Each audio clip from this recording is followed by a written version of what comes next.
This episode of The Worst Idea of All Time is sponsored by dollarshaveclub.com. Go to dollarshaveclub.com/worst idea and get yourself some high-quality razors at unbelievably low prices delivered to your door. More on that in the middle of this nightmarish episode. You gonna play that dastardly intro again? Ow! This movie's still fine.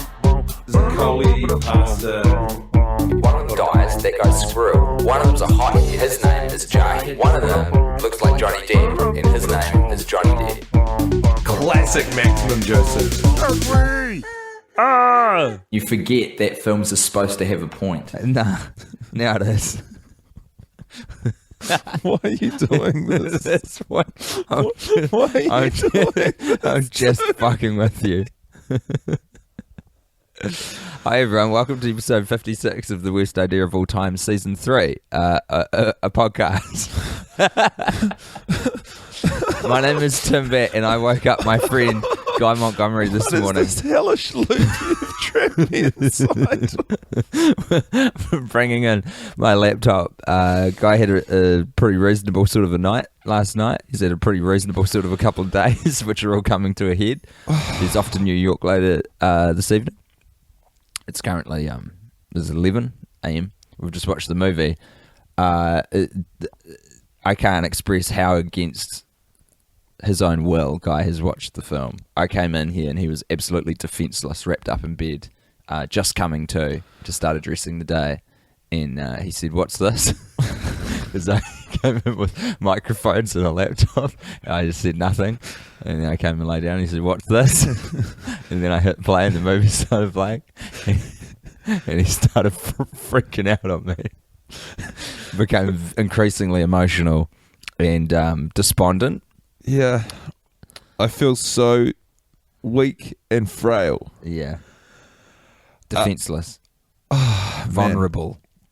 Man, this is not good. Yeah, Guy's not in a great spot. No. He's just woken up. Oh, man. So Zoe comes in. Yeah, and then there was a little ray of sunshine and hope in my morning as Tim's wonderful fiancée Zoe delivered us coffees. And Tim had shut the door behind him. I don't know why. I wanted to keep it dark for you to just, Zoe opened the door, and that was the only opportunity I could see for this ever to end, was through the other side of the open door. Or even really that there is an outside to what's happening. I feel so trapped right now. So, and then I said to Zoe, with all the emotion in my voice, "Can you please leave that door open?" and she closed. Because I said to, because I thought it was funny, and there was an internal struggle going on for Zoe between the comedy and the kindness. She's a very kind person, but she appreciates a good gag as much as we do. Yeah. So Zoe shut the door, and then I cried a little bit. Yep, you did. It's all just come to a bit of a head, hasn't it, guys? Oh, it really has. Today's a huge day. Guy's off to New York City in a matter of hours. Sure am. You didn't see this one coming. You didn't see this episode of the podcast coming. Not at all, Tim. I can think of, it's not like I have things to do today. I can think of nothing. I texted you. I said, "Are you in the house?" He said, "Yes." And then I came in. He went, "I was trying to figure out what was going on." This is what's going on. Yeah, it is. It's all happening. Tim, how was that for you? I mean, how did it? So much better than for you, man. That's all I can say, really. That I could taste what a bad idea it was to throw at you.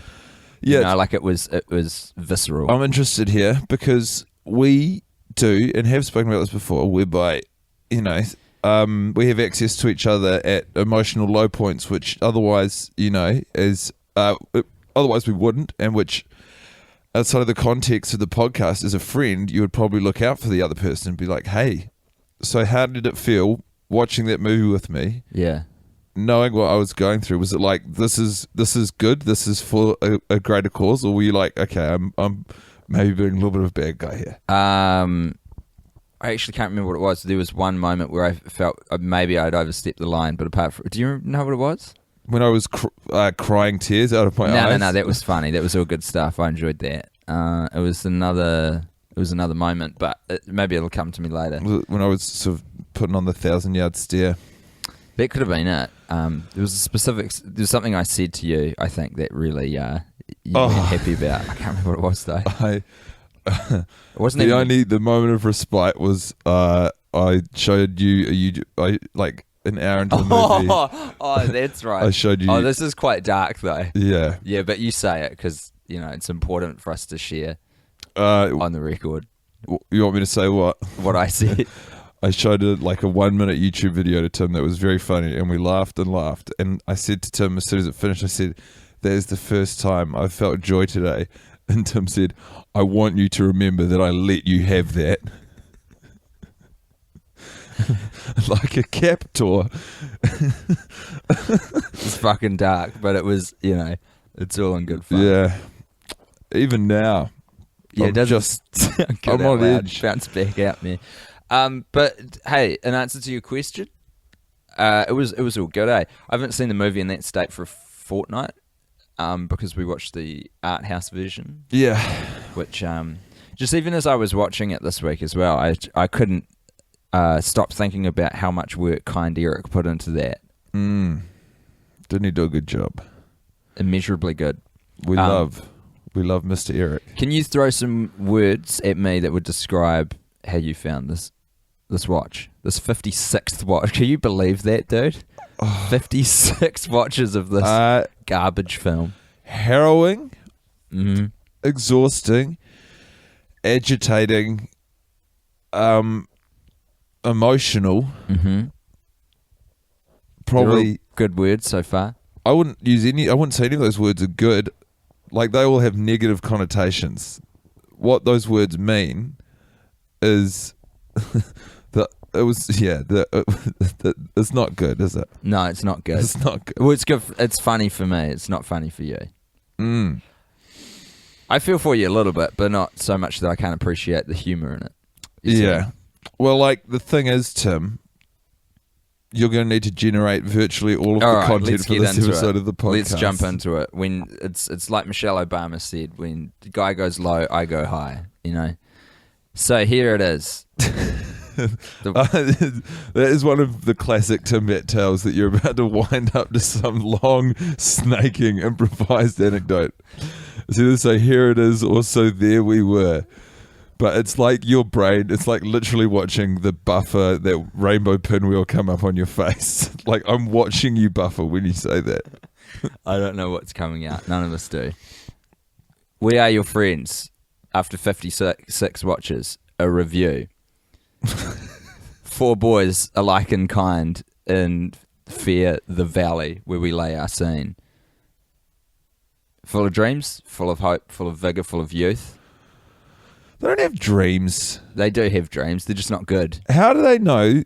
I don't think anyone in this movie has left the valley. Certainly none of the 4 main guys. How do they know that the sushi available in the one place they've been in their lives is the best sushi in a made-up hemisphere? Yeah. They keep referring to the sushi at the strip mall as being the best in the Western Hemisphere. There's so many things wrong with it. First of all, I've never had that sushi the boys have had. It doesn't matter. I can objectively tell them they're incorrect. They must be. It's a strip mall. It's going to have passable sushi at best. Second, that's very American to me. What? This Dismissing the sushi, or saying that sushi is the greatest sushi? I know the best sushi place. Yeah. We have to go there. It's a lie. Like, I know a sushi place. Yeah. You don't know the best sushi place. No one knows the best sushi place. No. Just admit it. Just admit it, man. You don't know the best sushi place. You know a place where we could. Do you think is it implicit that what they're saying is, I know the best sushi place, nearby? Here's what I need to tell you about Americans before you venture off to New York City. I need all the tips today. I can get. This is what they base their identity on, knowing the best thing. Yeah. This is what they hang their hat on. If they don't have that, they have nothing. So Americans just scurry around all weekend long looking for the best of everything. You're the best around. Oh, man. The finest sushi in this godforsaken town. Yeah. Jarhead's entire identity is built around being severely dehydrated. Yeah.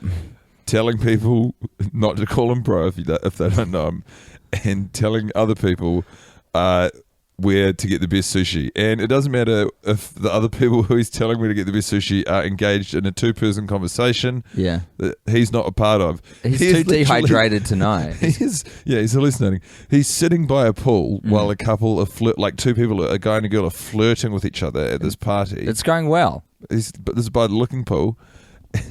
And she says, do you want to know something fun fact? I never get sushi on Mondays because all fish the markets fish markets closed, so it's all old fish. She didn't say that. If she said the word fish twice, that would actually be a funny sentence. Don't you think? Yeah. That's a little cheat code for everybody. If you want to say something funny, just put the word fish in a sentence twice. But then he just wades in and says, you want to know something interesting? The best sushi in the world is at fucking Cafe Sushi in the shit strip mall that I go to. And it's neither interesting nor accurate. Yeah. Nor there was no opening. There was no opportunity. Their body language shuts him off. Yeah. He's sitting on a chair leaning into, if I was at a party and a guy was just leaning into the conversation like that, actually, I'm a sucker for social grace, so I'd probably let him in. But watching that today, I was furious. Yeah. And you've got every right to be. Because Hillary Clinton, the guy in the movie, not the politician, he doesn't strike me as a man who does well with the ladies all the time. But this is going well for him by the looking pool. With Dancing Girl, with the bright lipstick on. And it's just just let him have it, my dude. Absolutely. Jahed, I don't even think has interest in the woman. I think he just doesn't, he's too dry to figure out what's happening. So he's just they're talking about fish. I've got something for this. I know the greatest sushi place in the Western Hemisphere. People are like, hey man, you're coming in pretty thick and fast. Also, that's not true. Also, have you seen a globe? There's an equator, and you go north or south of that. He's a flat earther. I can imagine Jahed says, Jahed goes, well, if the world's round, then how come everything in London isn't upside down? Open hearts, Jahed, flat earth. Yeah, the guy needs a glass of water. There's no end game. You're right. There's no point to what he's saying. He doesn't want anything out of it. He doesn't want to be friends with either of the people. He's like the Manchurian Candidate. He's heard someone say a word related to sushi and he just clicks into dehydrated autopilot. He's just a rock in there. It's fucked, man. It's a crazy way to live. It's no way to live. And it's no way to attend a party that he also wasn't invited to, I might add. There's a lot of context to this. He shows up at the party because they've come to pick Cody up and decides to just party. And I won't say a lot of good things about James Reid, but he lets the boys stay. Yeah, he lets the gang hang out. We've had a conversation about this before, about the protocol. He's picking up... Zaccoli is... Because it is a grey area. Zaccoli is at work, technically. He's working a party, like a cool party at a cool house, but he is on the job. Yes. So when the boys come to pick him up, I don't think he can drive. Zaccoli. Never see him at the wheel. He's a passenger. He is a passenger. Yeah. Wow. I can't believe Iggy Pop just came in to sing one line from the titular song, The Passenger, and then leave. He's like that, though. He's like a little leathery handbag who just pops into scene and then bails again. If Iggy Pop is still alive... Which, I'm confident he is. Yeah, he is at the time of record. Hey, you want to know why he's still alive? Because he's got a lust for life, Guy. I thought you were going to say because he's a passenger. Yours is doesn't better. Make any sense. And this is where we're at, everybody. Yeah, I was going to say if he's still alive, that gives me hope. Okay, cool. Apropos of nothing, I can't remember how I was going to connect that to what we were talking about. Dude, honestly, at this point, I've thrown a lot at you this morning, and if you've got anything to hang a bit of hope on, I'm gonna try and amplify that. I'll let you have it. I won't take any more away from you because I feel like I've been doing a bit of that for my own amusement this morning, and I'm starting to feel a little bit bad about it. Not enough to regret my decisions, but I still think it's funny. It's incredible that this will be documented, for time immemorial. This moment. Yeah. So, my shining light this week, I'm so glad you asked. Well, I had a couple of things that I noticed, but I think my shining light would be...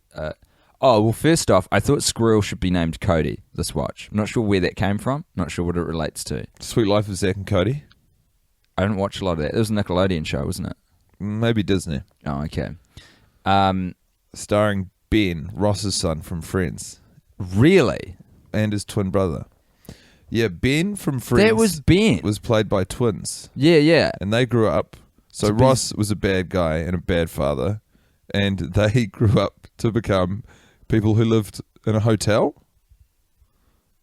Their parent Is that... No, that's another show you're thinking their of. adopted parent. No. Oh, no, that is the show. Sweet Life of Zack and Cody, they live in a hotel. And then there's the Sweet what's Life going on there? Then there's the Sweet Life on Deck where they live on a cruise ship. Hold on for a second. Are their parents hoteliers, or is there some other reason for it? I think their parents are hoteliers. You'd want to hope so, eh? Because why else? When I was, when you're a kid, the idea of living in a hotel is very appealing. Only to me, because my only exposure to a hotel until I was probably about 20 was Home Alone. Oh, wow. Mm. You didn't watch Dunston Checks In? Banned it in our house. Why? That seems Monkeys aren't people, and we shouldn't be. Monkeys aren't people? We shouldn't be entertaining that idea. We're giving it too much airspace. It was Jason Alexander. Not in my house. A monkey.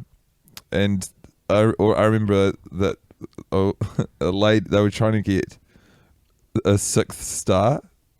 Like, you know how there's 5-star hotels? Oh, right, yeah. They were trying to get a 6th star for their hotel, which is impossible in the first place. And I think maybe when the hotel inspector was coming to town, they also started babysitting a chimp. How did that movie not take off? I think it did pretty good. What is that? They're very different ideas, aren't they? Here's a movie about a hotel. Okay, what's happening with the hotel? It is a struggle to try and get 6 stars out of a possible 5. All right, that's insane. Wait, I'm not finished. The hotel inspector's in town. What's the conflict? I hear you ask. No, it's probably that you can't get a 6 star. It's a stupid idea. What's the conflict? I hear you ask.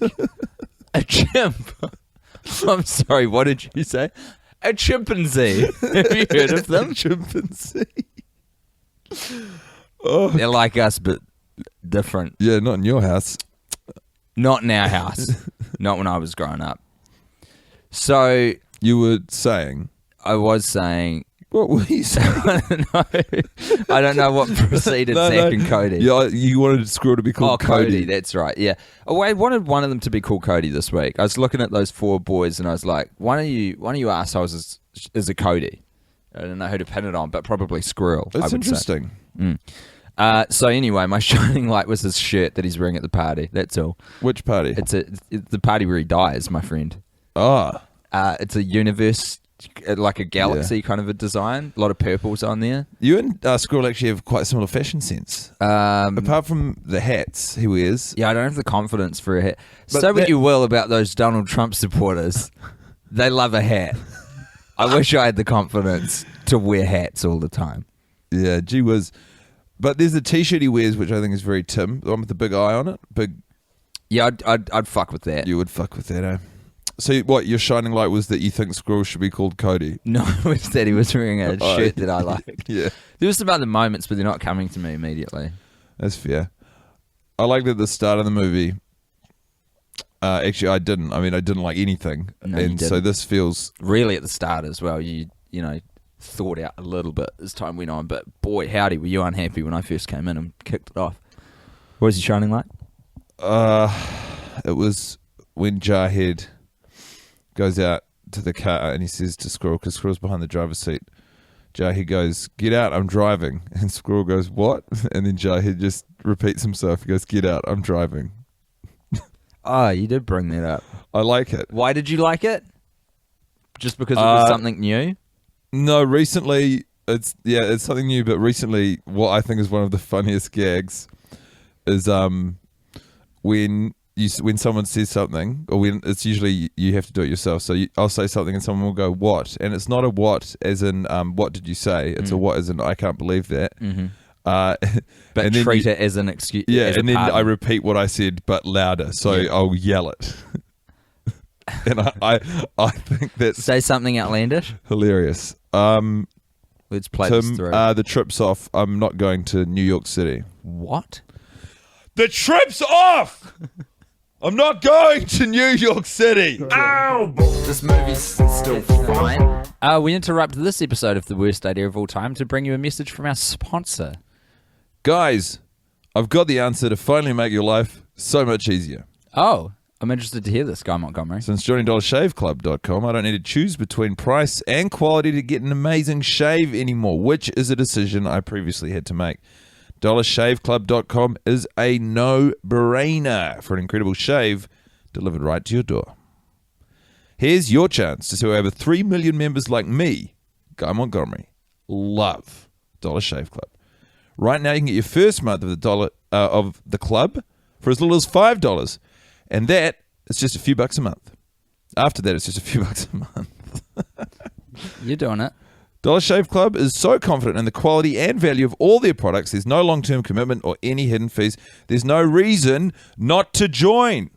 Even if you're growing a beard, you should join, so that you will have the option to get rid of it with precision at a reasonable price. It's also a good gift. Yeah. And they also do more than just razors. There's lots of lovely bathroom products now for your skin and whatnot. Get yours at dollarshaveclub.com/worst idea. That's dollarshaveclub.com/worst idea. Can't stress this enough. Blaze Pizza, no. DollarShaveClub.com. Yes.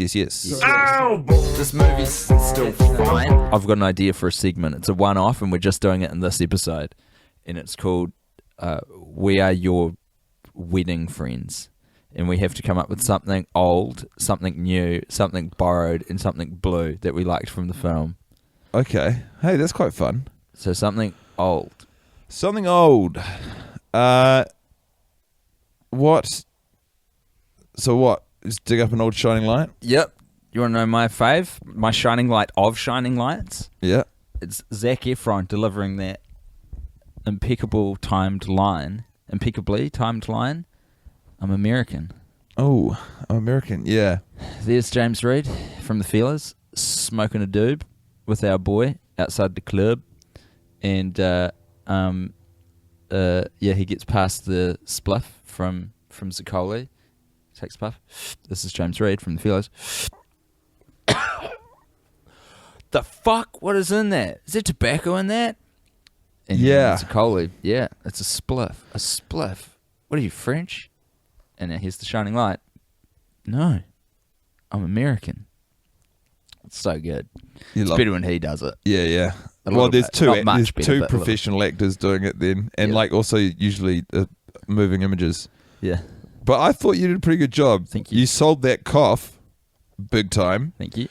Something old, something new.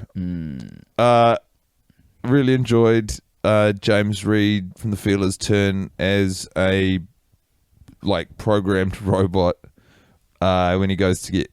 First of all, when Zuccoli comes around after Las Vegas, so everything's happened. The cat's not out of the bag yet, but the tension's in the room. And James Reid from the Feelers says, "You want anything to drink?" And Zuccoli goes, "I'm going to have what you're having." And he goes, "Well, I'm having a San Pellegrino because I'm laying off." His idea of laying off the booze is drinking a bottle of water once. Yeah. It is literally... I'm really cleaning up my act. Yeah, I'm getting my shit together. One water for me, thank you.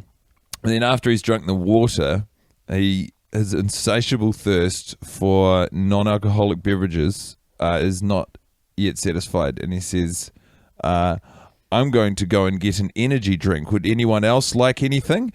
And it is the clunkiest sentence. I can't imagine if I was with a friend and they said that to me, I would say, just keep walking. Honestly, take a lap and come back when you've thought about the way you're speaking to me. Because that is fucking insane. I've never heard anyone refer to something as an energy drink, even when the thing is an energy drink. It's a fucking Red Bull, mate. Or a mother, if you're poor. Who? Something. Who calls it an energy? An energy drink. Are you insane? And then when he goes, to get it, Hey, a lovely head capsule you've got there. It's a cap. Yeah. What are you? and then when he's walking around in the kitchen in the background getting the energy drink, you can just very faintly hear him going, bleep, blop, bloop, bloop, bloop. Fucking robot. See, now this is a challenging thing, and I'm going to pull back the curtain a little bit here on the sort of making of process of the podcast, but often Guy and I will have, Guy looks so worried, we'll have sensational little ideas spurred out while the film's playing. And, you know, we never try to recreate those moments onto the podcast because it doesn't end well. You can't recreate a little something that's happened in the moment. Just so you know, every episode of this podcast is a B-side. That is 100% correct. 100% correct. Just like every episode where I've fucked up the recording has been the funniest episode of the show. Yeah. It's the one you'll never So hear. those episodes that you hear are C-sides. Not waterfront property. Something borrowed. I said not waterfront property. He's lost it, folks. Yeah, I am all over the map this morning. Oh my God. Something borrowed. Something borrowed. Well, I mean, Paige steals a house off a woman. That's a kind of borrowing. Yeah. Theft isn't borrowing. No. Borrowing has two components, theft and anti-theft. What's anti-theft? When you you undo the theft. Oh. Mm-hmm. So this is a kind of borrowing, but it's only half borrowing. Because there's two parts to borrow. That is a very rose-tinted way of looking at burglars. That you believe they're borrowers. Are you familiar with the Terry Pratchett? Oh, I don't think that's right. Oh, Abandoned Ship. No, I know it's with John Goodman. Well, that's the movie, The yeah, Borrowers. The book is... I think you're right. I should have gone with... I reckon you're smart. I don't read. That's the problem. I'm bad at reading. Something borrowed. Oh, do you know what that would be? That would be... Mary Norton. Okay, I was way off. Something borrowed will be when we've had a guest on and they've made light of something. And who better to reference than current Billy T nominee Alice Sneddon? Yeah, you got it. Congrats, Alice. You don't listen to this podcast because you're a piece of shit. Yeah. But when she brought up the iPhone sort of thing, I can't even remember exactly what the point she made was, but it was something akin to, you know, movies use people who have a cell phone that's not an iPhone, like that's a character device. It's like this is a bad person or this is an impoverished person that don't have an iPhone. That's right. Yeah. That is... Which as an Android person, I took great umbrage of, which Alice knew ahead of time. That's very funny. So that is character development. That is. Giving someone not an iPhone, it's like, oh, this person's pretty fucking odd. Yeah, yeah. He says something's not right with this one. Hey, mark this in your handy dandy notebooks, kids, because this one's probably the villain. Yeah. I tell you what really shits me about Cole Carter. He's running a Galaxy and a MacBook Pro. Oh, you're so right. Bad combo. It's a mess. Some people do it, but they're in the severe minority. Some people want to watch the world burn. Yeah, hard out. How do you get things from A to B? Oh, God knows. He's recording a lot of sounds. He's probably not going to play nice with his Mac. Something blue. The big blue. The ocean. Mm-hmm. There was a shot when Zaccoli's getting his shit together and he's like kind of... Not with Squirrel at the beach? It's not that one. Oh. When he's hoisting himself up by his bootstraps. Is that what people say? Pull yourself up from your bootstraps? That doesn't make any sense to me. If you Hold on, yeah, if you pull your own bootstraps, you're in a real quandary. and you're leaning down. Yeah. They're not. How can you pull yourself up? They're on the. They're basically the floor. What do you think a bootstrap is? Well, it's laces, isn't it? Is it not your laces That's what I think too. on your boots? So, what the fuck's happening there? The only way that works is like if you're upside down on a bar, and your feet are kind of locking you in place. Pull yourself up by your bootstraps. Anyway, that the meaninglessness of that saying aside, there's a shot of Zaccoli by himself looking out at the big blue, and he looks pensive and he's having a think. What bit are you talking about? It's inside of the montage of him getting his shit together. So when he goes running and when he starts recording, like pretty much when he has his full-blown nervous breakdown. Oh, yeah. There's a beautiful moment of solitude at the beach. And he's looking out at the ocean. And the ocean's looking back at him. And it goes, Zach, don't do it. And he goes, what are you saying, Mr. Ocean? And he goes, don't do it. He goes, what are you saying? He goes, I'm sorry I killed your mother. Oh, plot twist, everyone. Also, sorry to cut your riff short, but No, thus concludes the We Are Your Wedding Friends. I can't remember what I called it at the start. Hey, guess what, everyone? We've found something out about the family tree of the characters of this film. Paige is Johnny Depp's father. Oh, yeah. Huge news, That's everyone. a nice one. They got a weird Huge relationship. news. It makes perfect sense. The apple doesn't fall far from the tree unless the tree's got long branches. I am on fire this morning. So I can't even remember exactly the breadcrumbs which led us to this conclusion, but it was more like an absence of negating facts. You know what I mean? It was like, here's a hypothesis. Here's how science works, everyone. Don't know if you're familiar with the scientific method. I come up with a guess, and if no one can prove me wrong, the guess is absolute, and we live by the guess. So that's what's happened in the film. I guessed that Johnny Depp was the son of Paige, and there is nothing to disprove that theory. At no point in the movie does Paige say to Johnny Depp, "You are not my son." So that is the new operating. As far as can be mode. told. Yep, that's science. That's science, bitches. Yeah, that's science, baby. That is science. Hey, here's another segment we do sometimes. It's called "What Happened in That Bathroom."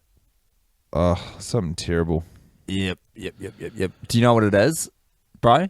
Tell me. It's you. Oh, no.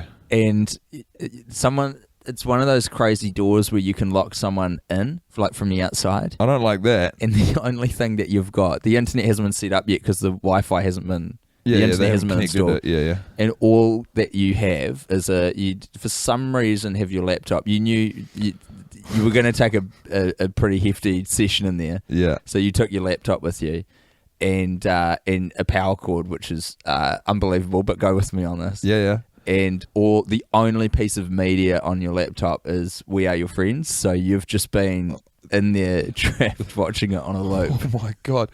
While the movie literally plays out around me. Yeah, correct. That is so because, terrible. hey. There's a horror movie because I'll be banging on the door going, "Stop giving drugs to Squirrel." But no one will hear me. No one will let me out. But dude, let's apply the scientific method to this. At no point do we see what's happened in the bathroom, and there is no evidence to disprove this theory I've just had. So I think you're in the bathroom, dude. You know, I'm fucking... Guy, that's what this whole season's been leading up to. You've been in the house the whole time. I'm weak enough still that I'm afraid that that's somehow real, and it's making me really uncomfortable. Like I have a horrible feeling in my chest. Sorry, man. It's pretty funny though. Here's another segment we do. 5, 6, 7, 8. Getting sentimental with James Reed. Beep beep boop boop pop. Fucking robot. Yeah. I'm going to acquire an energy drink from the refrigerator. May I obtain items for you from the food store? Do you mean the kitchen? Yes, friends. Yes, that's what I said. No, you didn't say the kitchen. You called it the food store. No, I did not call it the food store. Silence your breathing receptacle or I will hit it. Are you threatening to punch me? Yes. Just say I'll punch you. I did. Affirmative. Yeah, so what? He goes to the kitchen. He comes back with an energy drink and a MacBook Pro box, inside of which is like a galaxy. Oh shit! Okay. Yeah. Like you were saying before. It's a funny prank. Yeah. Except not the phone. What? The cosmic concept. Like there is an entire galaxy within the box. Like oh my god, a tinyverse. Yeah, if you will. Jesus fucking Christ. Yeah. So here's the crazy thing. If you've got the willpower and time and enough off-brand energy drinks that you can't mention by name on camera, you can create your own small galaxy. Yes. In a MacBook Pro box. It's all possible, and you get to make the rules. So within this existence, which is inhabited by many alien species, James Reed is the creator. And can you imagine a universe where the feelers hits are sort of the underpinning of cosmic order? Of course I can. If this podcast has done nothing else in season 3, it has established loud, clear, and on the record that Guy Montgomery is a huge fan of the feelers. Well, how about this? In the same way that I am putting forward a hypothesis that you've been trapped in the bathroom this whole time, maybe we are living in the galaxy that is inside the MacBook Pro box. You know how... Let me throw some stuff at you here, bud. You already are. So, you know how... first we had religion explaining what was going on. You know, when we had thunder, that's because Zeus was angry, yes, etc., etc.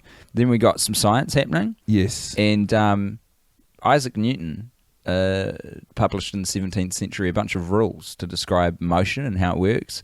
And it worked flawlessly to describe things big and small and what their expected path would be if we knew the forces acting on it. Until we got down to a very small scale to the quantum level, and then the rules don't work anymore. So in the same way, I think that this galaxy, the sort of quantum logic of it, is all underpinned by feelers tracks. That's kind of the rhythm of the universe. Vision for the sun. How many times have I sung that? I reckon 10. It's weird as well because I would not put that as their biggest hit. I should have known better. Surely Pressure Man. Got the most mileage for me though, that one. Can we finish? Probably yes. It's really important to me that this stops now. Any other business to attend to? I'm moving to New York City. Mm. I'll see you guys there. Mm-hmm. That's it. I really yeah, I don't want to keep talking with you about this anymore. That's all right, man. Ow! This movie's still fine. Cody, pasta. One of them dies, that guy's Squirrel. One of them's a hottie, his name is Jay. One of them looks like Johnny Depp, and his name is Johnny Depp. Classic Maximum Joseph. You forget that films are supposed to have a point.